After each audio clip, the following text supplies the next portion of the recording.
Alright guys, welcome back to another standard video. I know it's kind of pointless to record right now with the ban about to happen on Monday, but been working on a deck that I think could be positioned pretty well even with the ban. So let's get into it. Let's see. So this is standard MonoBlack Eldrazi. You might have seen articles from Conley Woods and one or two other pros get into it. My list is a little bit different from theirs. Um, so my list is designed to just maximize around removal and play like one or two decently big threats to control the board, and then they just can't get around them.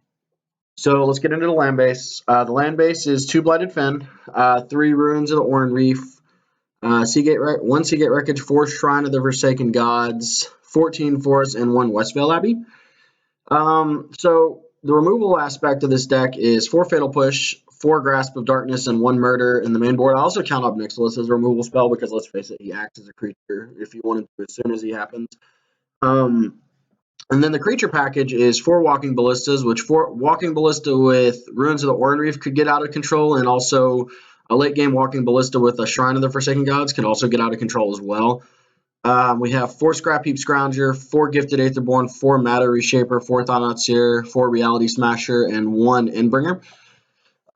So I have 1 main board Endbringer just because he serves as kind of like the 5th Walking Ballista against the 4 color Saheeli matchup, and it's a little harder for them to Harness Lightning them away. And he also, if they don't answer him, you can just like drown him in card advantage, and he's still a 5/5 body that attacks and untaps every turn. So sideboarding. I don't know if the sideboarding is correct.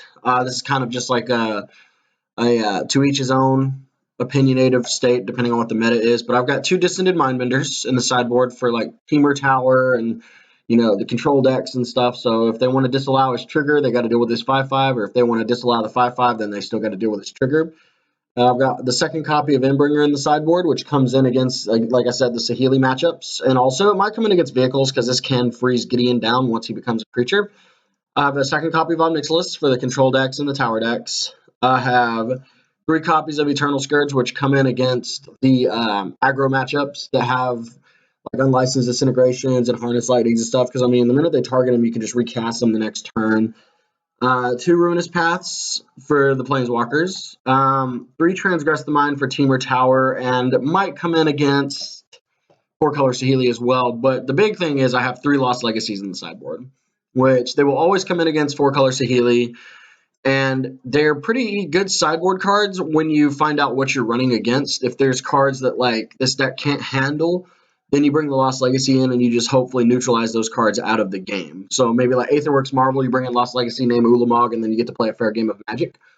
So Lost Legacies could save your life, but it also could burn you. It could draw them into something great, but at the same time, you just named the worst absolute possible card for you in that matchup. So, all right, well, that's the deck. Let's get into some matches.